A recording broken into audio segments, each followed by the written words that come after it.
Welcome welcome welcome दोस्तों, स्वागत है आपका फिर से एक बार ग्रामर का गुलदस्ता सीरीज़ में। दोस्तों, इस सीरीज़ में हम शुरू करेंगे सबसे पहले सेंटेंसेस के बारे में सीखना कि सेंटेंसेस कितने प्रकार के हैं, कौन कौन से हैं, और उसके साथ साथ हम उन सेंटेंसेस के डेफिनेशंस भी एग्जाम्पल्स के साथ सीखेंगे। दोस्तों, अगर मेरा ये वीडियो आपको पसंद आता है तो लाइक और शेयर ज़रूर करना। चलिए आगे बढ़ते हैं। सबसे पहले हम सेंटेंसेस में जाते हैं। दोस्तों, यहाँ पर आप देख रहे हो कि sentences, a sentence is the largest unit of any language. In English it begins with a capital letter and ends with a full stop. Sentence जो होता है इंग्लिश लैंग्वेज में सबसे लंबा यूनिट कहलाता है, और ये फुल स्टॉप और ये कैपिटल लेटर से शुरू होता है और फुल स्टॉप से स्टॉप होता है, पूरा होता है एक वाक्य। या उसमें कई बार क्वेश्चन मार्क आता है या एक्सक्लेमेशन मार्क भी आता है। There are only 3 punctuation marks with which to end a sentence. अगर किसी सेंटेंस को हमको पूरा करने का है तो उसमें 3 पंक्चुएशंस होते हैं। एक होता है पीरियड के लिए फुल स्टॉप, क्वेश्चन मार्क प्रश्न पूछने के लिए, और उद्गार वाक्य जिसमें हम आश्चर्य व्यक्त करते हैं। ऐसे सेंटेंस के लिए हम एक्सक्लेमेशन पॉइंट लगाते हैं। तो चलिए हम आगे बढ़ते हैं कि ये किस किस प्रकार के सेंटेंसेस होते हैं। सबसे पहले हम देखेंगे कि हमारे पास 9 प्रकार के सेंटेंस हैं। एक है सिंपल सेंटेंस, उसके बाद कंपाउंड सेंटेंस, उसके बाद कॉम्प्लेक्स सेंटेंस, उसके बाद compound complex sentence, declarative sentence, imperative sentence, interrogative sentence, exclamatory sentence, और लास्ट में ट्रांसफॉर्मेशन ऑफ सेंटेंसेस। दोस्तों, ये तो हुई इसकी रूपरेखा, और हम इसमें धीरे धीरे आगे बढ़ेंगे तो हमको समझ में आएगा कि ये जो माइंड मैप है, मैं आपको माइंड मैप के ज़रिए क्यों बता रहा हूँ। मैं आपको माइंड मैप के ज़रिए इसीलिए बता रहा हूँ कि कॉन्सेप्ट जो है, एक एक कॉन्सेप्ट क्लियर हो जाए। जिस तरह से जब हम किताब पढ़ते हैं तो आगे इंडेक्स होता है, उस इंडेक्स में बताया जाता है कि कौन सा चैप्टर कहाँ पर कौन से पेज पे दिया गया है। उसी तरह से माइंड मैप जब हम बनाते हैं तो माइंड मैप क्या होता है कि हम ऊपर की एक रूपरेखा बना लेते हैं। We draw a map where we want to know that these things are located in these areas. Here mind map is not a textbook. Mind map कोई एक टेक्स्ट बुक नहीं है कि आप उसको पेज बाय पेज पढ़ते जाएं। Mind map is just a mapping कि आपको कहाँ कौन कौन सी चीज़ ऊपर से जितना भी ज्ञान है वो हमको माइंड मैप में मिलता जाएगा। तो चलिए हम आगे बढ़ते हैं। दोस्तों, आई थिंक यहाँ तक आपको बहुत क्लियर समझ में आ गया कि सेंटेंस जब हम पढ़ेंगे तो सेंटेंसेस में कितने प्रकार हम पढ़ेंगे। आपने देखा कि पहले इतना था, जब मैंने इसको छोटा किया था तो आपको लगा कि सिर्फ 9 बातें हैं, लेकिन वो जब 9 बातें खुली तो यहाँ पर हमको पता चला कि 9 बातें बहुत लंबी चौड़ी बातें हैं। तो अगर आपको ये समझ में आ गया दोस्तों, तो आप प्लीज़ लाइक का निशान नीचे दिए हुए कमेंट में ज़रूर लिखें, और कमेंट्स में आप अपने कमेंट्स भी ज़रूर लिखें कि आपको ये समझ में आ रहा है कि नहीं आ रहा है। चलिए हम जाते हैं हमारे सिंपल सेंटेंस में। अब सिंपल सेंटेंस क्या होता है, सबसे पहले उसका हम डेफिनेशन देखें। A simple sentence must have a single clause that is a single verb.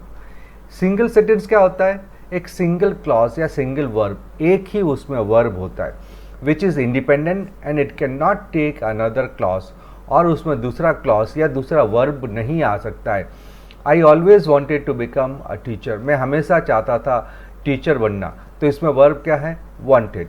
सो यहाँ पर एक ही वर्ब है, एक ही वर्ब, और दूसरा वर्ब वहाँ पे नहीं जुड़ता है, तो ऐसे सेंटेंस को हम बोलते हैं सिंपल सेंटेंस। नेक्स्ट आता है compound sentence. A compound sentence must have more than one independent clause with no dependent clauses. Compound sentence क्या होता है? उसमें एक से ज़्यादा इंडिपेंडेंट क्लॉज होते हैं, मतलब 2 वर्ब होते हैं या एक से ज़्यादा वर्ब होते हैं, और वो जो वर्ब्स हैं, वो जो क्लॉजेस हैं, वो कई और वर्ब के साथ डिपेंडेंट नहीं होते हैं। दोस्तों, कंफ्यूज नहीं होइए। आप बोलेंगे सर ये क्लॉजेस क्या है, ये वर्ब्स क्या है। दोस्तों, मैंने जैसे पहले ही आपको बताया कि मैं ग्रामर का गुलदस्ता लेकर आया हूँ और इस गुलदस्ते में जितने भी फूल हैं, फूल की पत्तियाँ हैं, उन हर एक के बारे में मैं आपको बहुत ही क्लियरली, बहुत ही बारीकी से हर चीज़ समझाऊंगा। So please relax, don't worry, I will be teaching you each and everything in this series. Okay, some specific conjunctions, punctuations or both are used to join together these clauses. कभी कभी conjunctions या punctuations या दोनों conjunction plus punctuation मिला के एक sentence को बनाया जाता है जिसमें एक से ज़्यादा verb इसमें आते हैं। Like I always wanted to become a writer and she wanted to become a doctor. यहाँ पर देखो दो सेंटेंस है, I always wanted to become a writer एक भाग हुआ, and she wanted to become a doctor, और वो डॉक्टर बनना चाहती थी। तो यहाँ पे हमने ज्वाइन किसे किया, इस एंड से हमने वाक्य को ज्वाइन किया। दैट मीन्स दो सेंटेंस को लेकर हमने दो वर्ब, वॉन्टेड दो बार आया, तो दो वर्ब को हमने जब लिया तो वो कंपाउंड सेंटेंस हो गया। आया समझ में दोस्तों? अगर समझ में आ रहा है तो आप लिखिए बल्ब ऑन। जी हाँ दोस्तों, बल्ब ऑन, दिमाग की बत्ती जल गई। अगर बत्ती जल गई आपकी दिमाग की तो आप लिखिए bulb on. Okay, next, a complex sentence also has more than one clause but one of them must be independent clause and the other must be dependent clauses. Complex sentence में क्या होता है, वहाँ पर भी एक से ज़्यादा वर्ब होते हैं, लेकिन जो दूसरे दो वर्ब होते हैं वो एक दूसरे के ऊपर डिपेंड होते हैं। जैसे I know that you always wanted to be a writer. I know that, know क्या हो गया, वर्ब हो गया, लेकिन ये नो जो वर्ब है, ये फर्स्ट क्लॉज है, किसके ऊपर डिपेंड है, वॉन्टेड के ऊपर, कि तुमको राइटर बनना था। तो इस तरह से जब डैट या फॉर एवर या हाउ एवर ऐसे जो वर्ड्स होते हैं, कनेक्टर्स होते हैं, उस कनेक्टर्स को जब हम लगाते हैं तो उस टाइप के सेंटेंसेस हो जाते हैं कॉम्प्लेक्स सेंटेंसेस। आई होप यहाँ तक आपको समझ में आ गया कि सिंपल सेंटेंस, कंपाउंड सेंटेंस और कॉम्प्लेक्स सेंटेंस क्या हैं। उसके बाद एक और हम देख लेते हैं जिसको हम बोलेंगे कंपाउंड कॉम्प्लेक्स सेंटेंस और complex compound sentence. Either way is a mixture of features of compound and complex sentence in one sentence. ये जो कंपाउंड कॉम्प्लेक्स या कॉम्प्लेक्स कंपाउंड सेंटेंस होता है वो क्या होता है, मिक्सचर है किसका, compound sentence as well as complex sentence. So it must contain at least two independent clauses and at least one dependent clause. इसका मतलब ये हुआ कि इसमें कम से कम दो इंडिपेंडेंट क्लॉज होने चाहिए और एक डिपेंडेंट क्लॉज होना चाहिए। मतलब दो वर्ब्स होने चाहिए जो इंडिपेंडेंट हो और एक वर्ब ऐसा होना चाहिए जो आगे वाले दोनों वर्ब के ऊपर डिपेंडेंट हो। Example, I know that you always wanted to become a writer but I always wanted to become a doctor. So यहाँ पर आप देखो कि एक बड़ा सेंटेंस है, उसके साथ एक और सेंटेंस भी जुड़ा हुआ है। तो ऐसे जब दो तीन सेंटेंस जुड़ते हैं तो उसको हम कंपाउंड कॉम्प्लेक्स सेंटेंस बोलते हैं या कॉम्प्लेक्स कंपाउंड सेंटेंस बोलते हैं। Clear, very clear. अगर आपको लगता है कि हाँ यार दिमाग की बत्ती जल गई तो बल्ब ऑन लिखो या थंब का निशान दीजिए। तो चलिए दोस्तों, यहाँ पर मैं इन सबको मैं हाइड कर देता हूँ और हम आगे बढ़ते हैं। उम्मीद है आपको बहुत क्लियरली और बहुत अच्छी तरह से ये समझ में आ गया होगा। नेक्स्ट है डिक्लेरेटिव सेंटेंस। अब दोस्तों यहाँ पर जो है declarative sentence, imperative sentence, interrogative, exclamatory, ये चारों के चार आपने कहीं ना कहीं अपने स्कूल लाइफ में या कॉलेज लाइफ में पढ़े होंगे और अब शायद उनको याद होगा या शायद आप भूल गए होंगे, लेकिन मेरा ये फ़र्ज़ है कि मैं आपको फिर से याद दिलाऊं, क्योंकि इस वक्त आप में से कई सारे स्टूडेंट्स, कई सारे लोग एग्ज़ाम्स की भी तैयारी कर रहे हैं, कॉम्पिटिटिव एग्ज़ाम्स की भी तैयारी कर रहे हैं या अपना ग्रामर को रिफ़्रेश कर रहे हैं। तो दोस्तों यहाँ पर जब मैं ये चीज़ आपके सामने लेकर आया हूँ, ग्रामर का गुलदस्ता, तो मेरा ये फ़र्ज़ है कि मैं आपको हर चीज़ बहुत अच्छी तरह से समझाऊँ।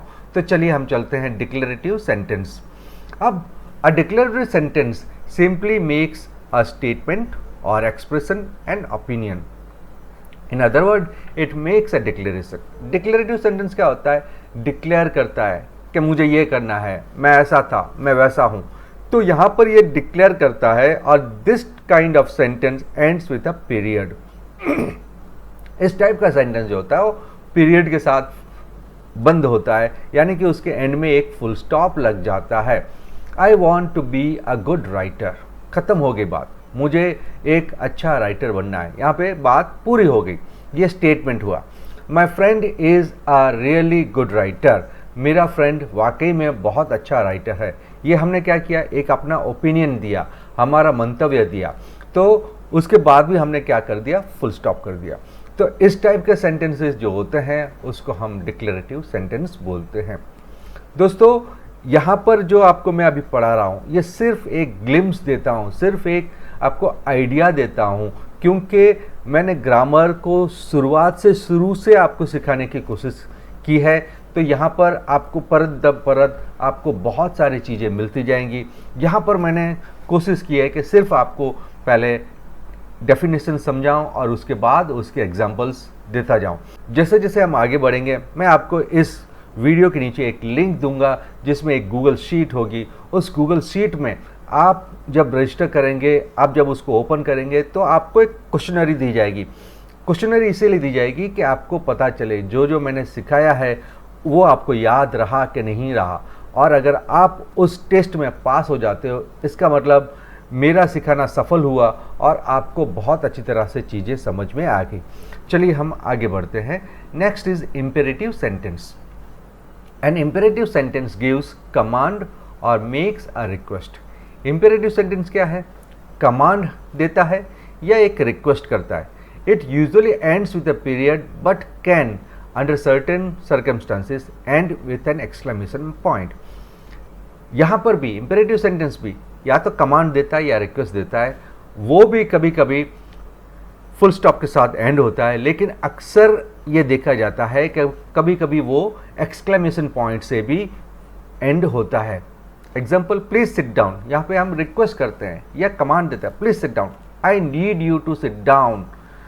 अगर किसी को हम अरे यार मैं बोलता हूँ तुम बैठ जाओ, तो यहाँ पर हम क्या बोलते हैं, एक्सक्लेमेशन, एक उद्गार वाक्य बनाते हैं कि मैं चाहता हूँ यार तुम बैठ जाओ। हम यहाँ पे ऑर्डर नहीं देते, हम यहाँ पे कमांड नहीं देते, हम उसको एक हमारे दिल की जो भावना है उसको हम व्यक्त करते हैं। तो ऐसे जब व्यक्त करते हैं तो सेंटेंस के एंड में क्या आ जाता है, एक्सक्लेमेशन मार्क आ जाता है। आगे बढ़ते हैं, इंटरोगेटिव सेंटेंस। अब यहाँ पे an interrogative sentence ask a question. Interrogative sentence जो होता है वो क्वेश्चन पूछता है। This type of sentence often begins with who, what, where, when, how, why और do and it ends with a question mark.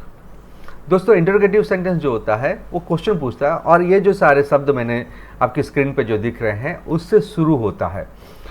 और एग्जाम्पल्स के तौर पे, when are you going to turn in your writing assignments, तुम अपने writing assignments कब शुरू कर रहे हो। Do you know what the weather will be tomorrow, क्या तुमको पता है कल वातावरण कैसा होगा।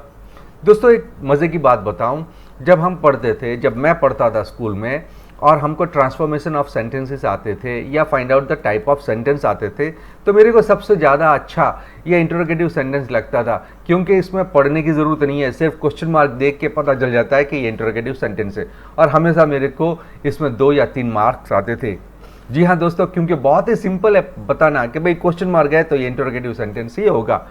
उम्मीद है दोस्तों आपको ये बहुत अच्छी तरह से समझ में आ रहा है। आगे बढ़ते हैं, एक्सक्लेमेटरी सेंटेंस।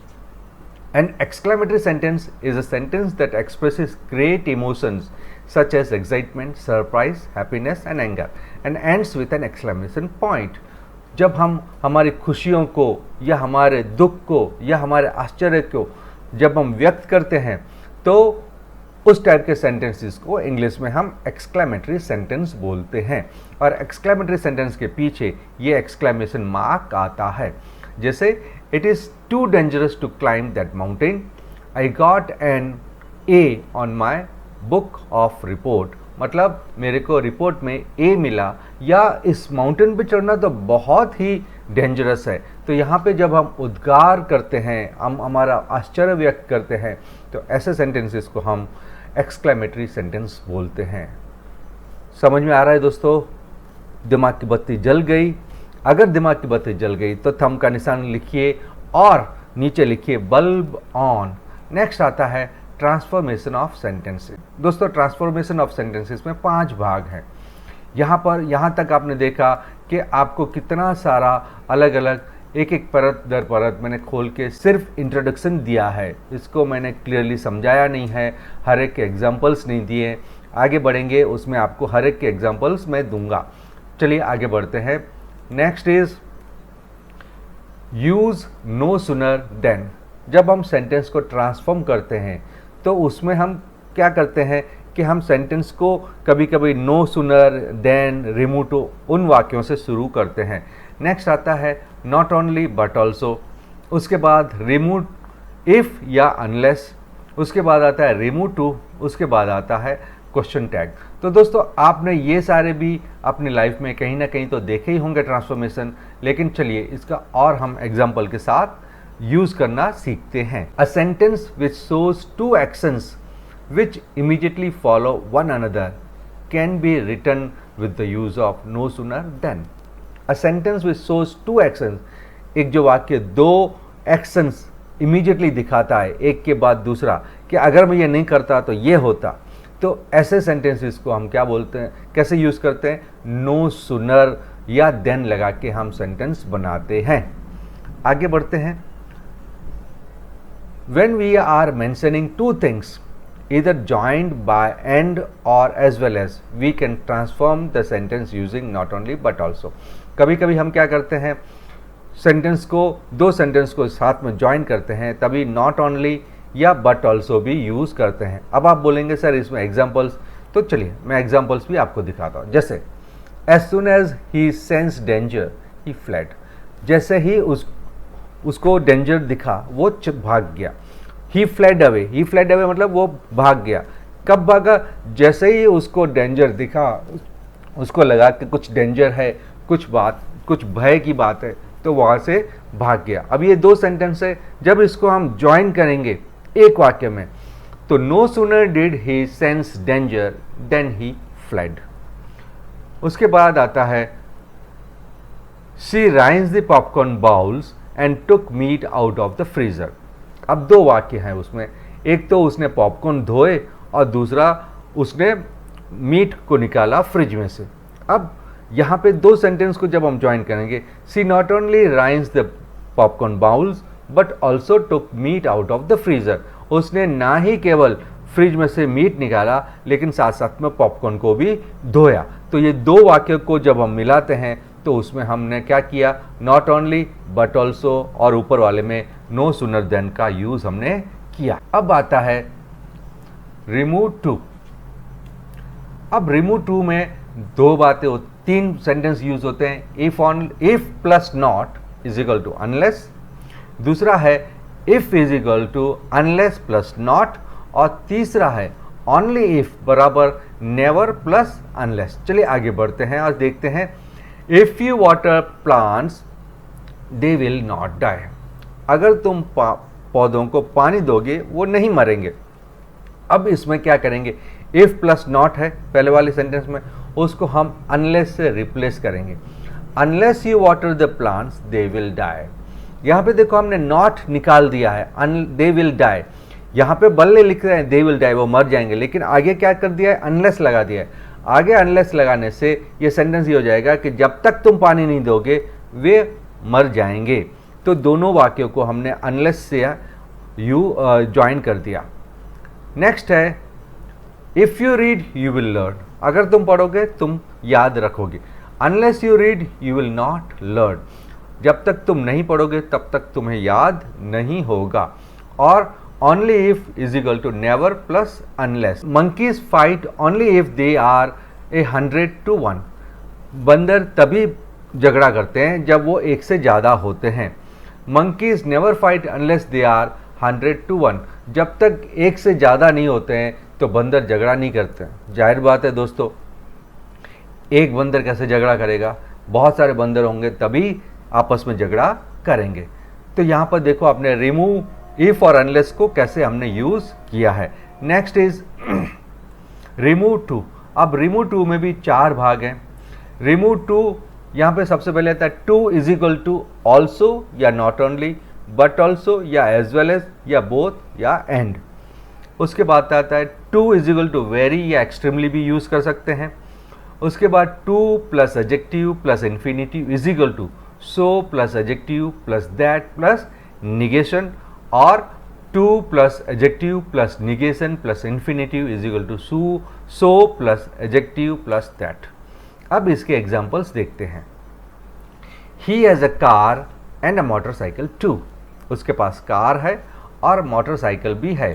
तो हमने क्या किया, he has a car as well as motorcycle, यहाँ पे क्या किया, टू को निकाल दिया और एज वेल एज का प्रयोग हमने किया। Next extremely, it is too hot, too को निकालने के लिए हमने क्या यूज़ किया, extremely, it is extremely hot. The words are too difficult to understand. The words are so difficult that they cannot be understood. यहाँ पर हमने to को निकाला और क्या लिया, so that, और understood की जगह पे, understand की जगह पे हमने understood कर दिया। आगे बढ़ते हैं। Her perfume is too strong to not to be noticed. उसका परफ्यूम इतना खतरनाक है कि किसी को भी पता चल जाता है कि वह आ रही है, या कोई भी उसको नोटिस कर सकता है। Her perfume is so strong that it can be easily या श्योरली या डेफिनेटली बी नोटिस्ड। तो इस तरह से हम यहाँ पे रिमूव टू लगा सकते हैं। और नेक्स्ट आता है question mark, question tag. Question tag comes after statement and is written in the following manner. जैसे यहाँ पे इसके 6 भाग हैं। अब सबसे पहले आता है the statement is affirmative, the question is negative. If the statement is affirmative, the question is negative. जैसे Rakesh went to market, didn't he? Rakesh went to market, Rakesh market गया कि नहीं, didn't he?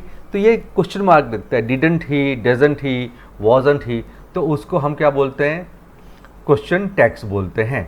Next, if the statement is negative, the question tag is affirmative. अगर statement negative है तो जो question tag लगाएंगे वो अफर्मेटिव होगा। जैसे the plants did not survive, did they, ऊपर वाले में हमने क्या था, डिडंट ही लगाया था, यहाँ पे हमने अफर्मेटिव कर दिया, डिड दे।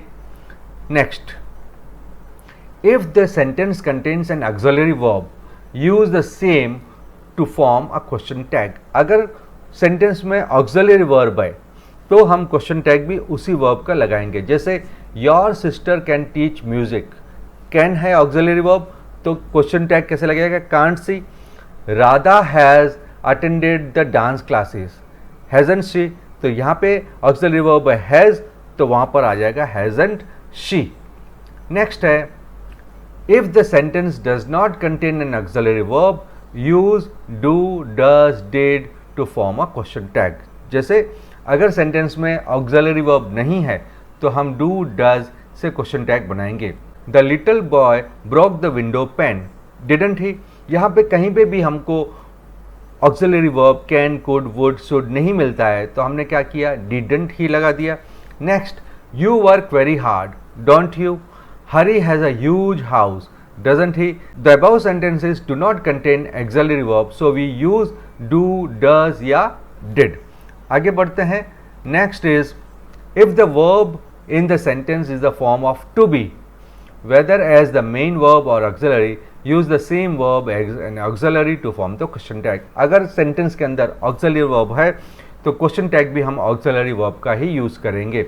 जैसे the room is very spacious, isn't it, is है यहाँ पे टू बी फॉर्म तो हमने इजंट इज का यूज हमने किया। The children were playing in the rain, weren't they, were है टू बी फॉर्म है उसका तो हमने वेरेंट दे। दोस्तों यहाँ तक मुझे लगता है आपको बहुत अच्छी तरह से समझ में आ रहा है और आ गया होगा। अगर समझ में आता है तो प्लीज़ आप थंब का निशान ज़रूर दें। और नेक्स्ट है last, imperative sentence. If it is an order the question tag will be will you, and if it is a request the question tag will be want you. अगर यहाँ पर ये ऑर्डर है तो विल यू लगाएंगे और अगर request है तो वांट यू लगाएंगे। आगे बढ़ते हैं सब दोस्तों इसके अगली कड़ी में। तो चलिए दोस्तों हम देखते हैं कि हम किस तरह से सेंटेंसेस को चेंज करते हैं। पहले आता है इंटरोगेटिव टू असर्टिव। अब इंटरोगेटिव में से असर्टिव में कैसे बनेंगे, इसके 3 भाग होते हैं। अब यहाँ पर आप देखेंगे कि एक while changing this questions to assertive use one of the following, I want to know, I would like to know या आई वंडर। जी हाँ दोस्तों, जब आप इंटरोगेटिव में से असर्टिव बनाते हैं तो आपको कौन से शब्दों का यूज़ करने का है, आई वॉन्ट टू नो या I would like to know या आई वंडर। जैसे व्हाट इज़ योर नेम, ये इंटरोगेटिव हुआ। अब इसको जब असर्टिव बनाने का है तो I would like to know your name, मैं तुम्हारा नाम जानना चाहूँगा। तो इंटरोगेटिव में से असर्टिव इस तरह से बनते हैं। Rhetorical questions where answers are not expected, जिसके जवाब की उम्मीद हमको नहीं होती है, तो ऐसे क्वेश्चंस को इंटरोगेटिव में से असर्टिव कैसे बनाते हैं। या while changing this questions to assertive change from affirmative to negative, हमको उनको अफर्मेटिव से नेगेटिव बना देने का है। जैसे do you expect to pass without studying, क्या तुम उम्मीद करते हो कि बिना पढ़ाई के तुम पास हो जाओगे, इसका कोई जवाब नहीं मिलता है, तो हम क्या बोलते हैं, you can not expect to pass without studying. और दूसरा एग्जाम्पल है, is this way to behave, this is not the way to behave. तो हमने किस तरह से चेंज किया, आपको थोड़ा समझ में आया होगा डिटेल में, और आगे वाले यूनिट्स में हम समझेंगे। नेक्स्ट आता है while changing from assertive to interrogative use question tag. कभी कभी हमको क्वेश्चन टैग का भी यूज़ करना पड़ता है स्टार्टिंग में। जैसे they are very generous, are they very generous, Sam went home early today, didn't Sam go home early today.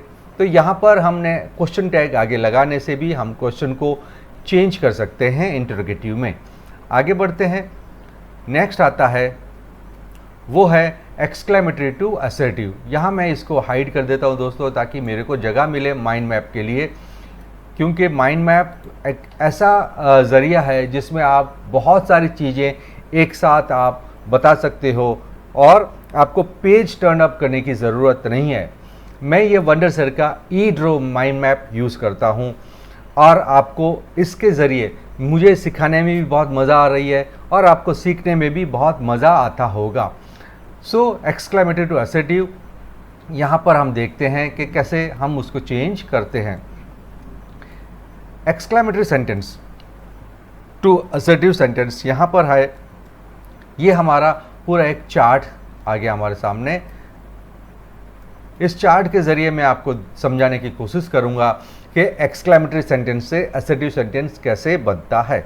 सबसे पहले exclamatory sentence expressing strong feelings, बहुत ही स्ट्रॉन्ग फीलिंग्स को जब हम एक्सप्लेन करते हैं तो उसको एक्सक्लेमेटरी बोलते हैं, और इस एक्सक्लेमेटरी को असर्टिव में करते हैं तो वो डिक्लेयरिंग या स्टेटिंग होता है।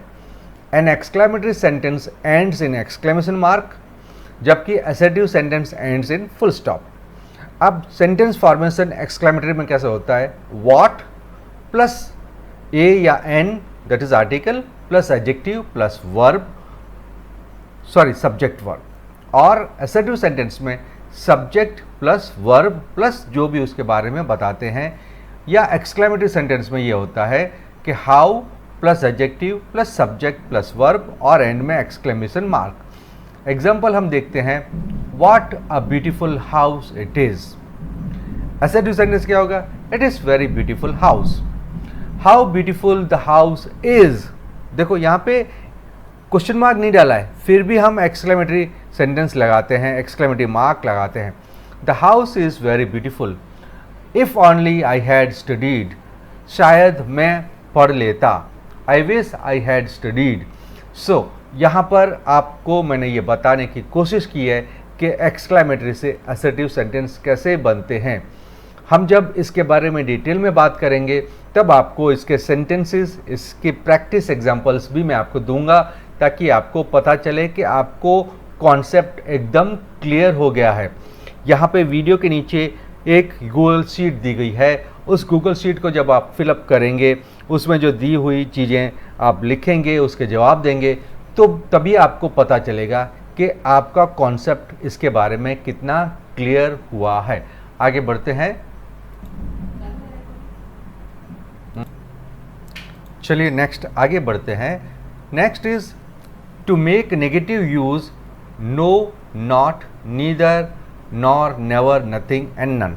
अब इनको कैसे प्रयोग करते हैं, यहाँ पर एक बड़ा सा चार्ट आपके सामने आ गया है। उस चार्ट के ज़रिए मैं आपको समझाऊंगा कि अफर्मेटिव में से नेगेटिव कैसे बनता है।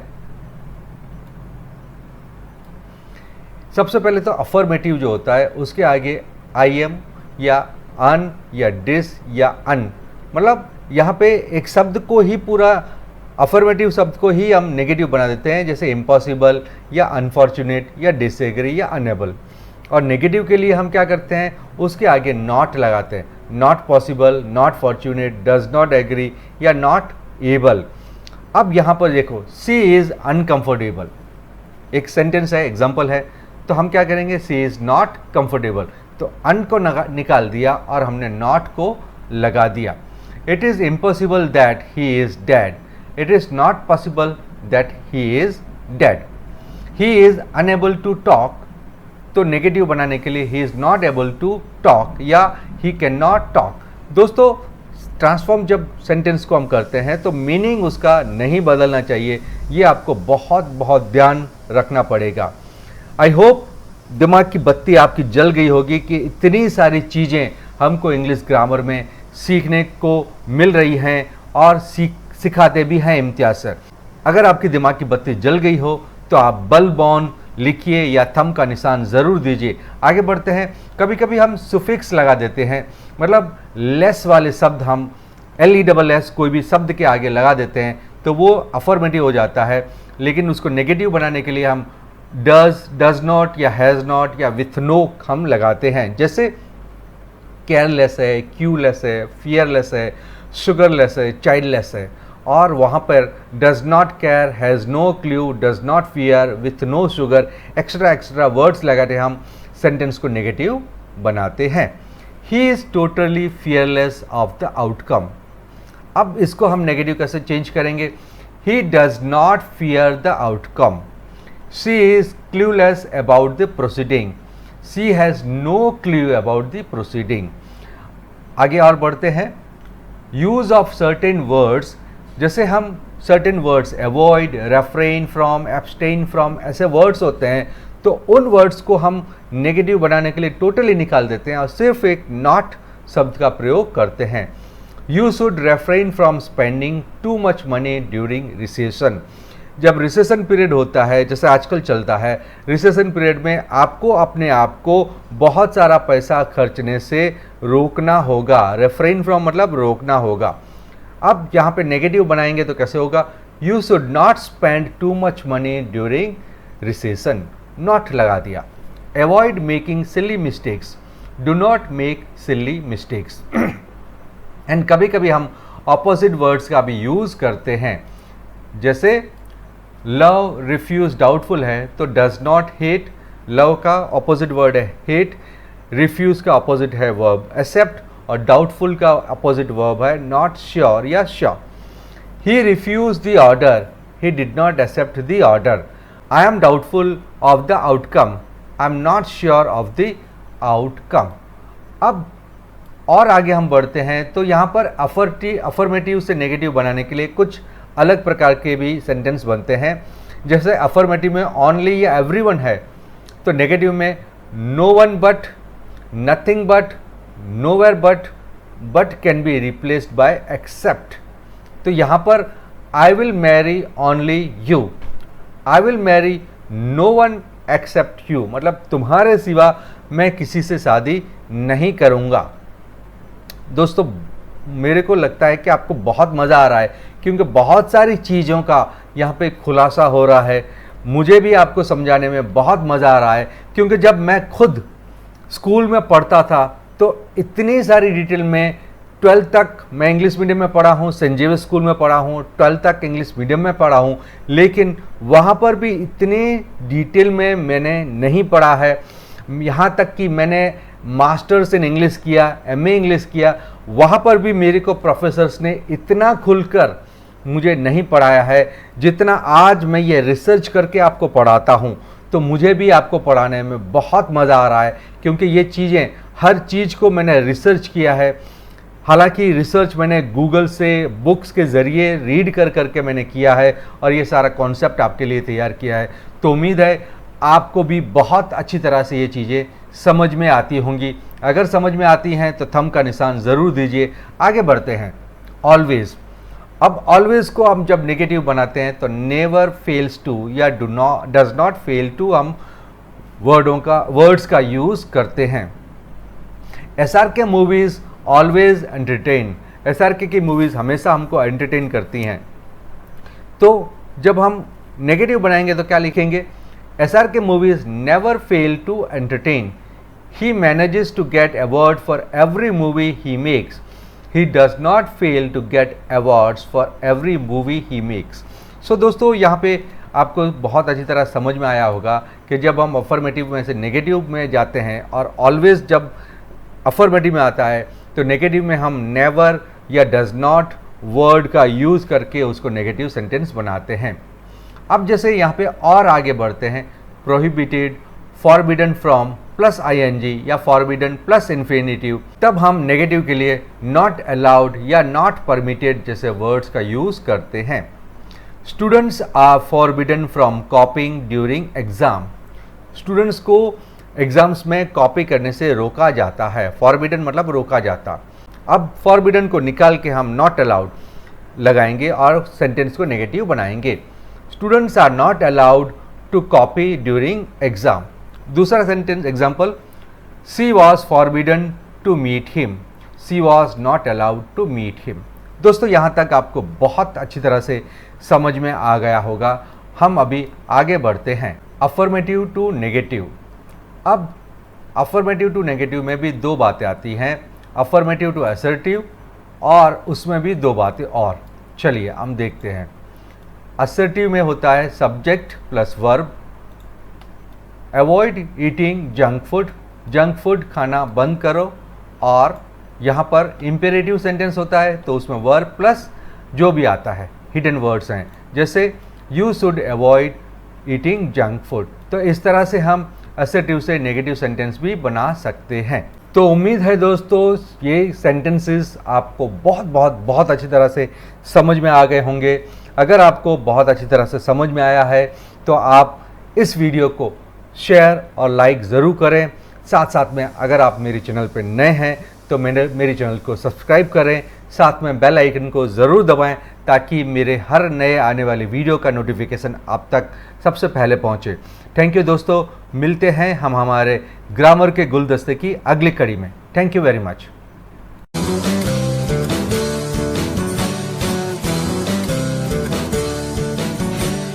दिल में मेरे कुछ सपने, बस वही मेरे अपने।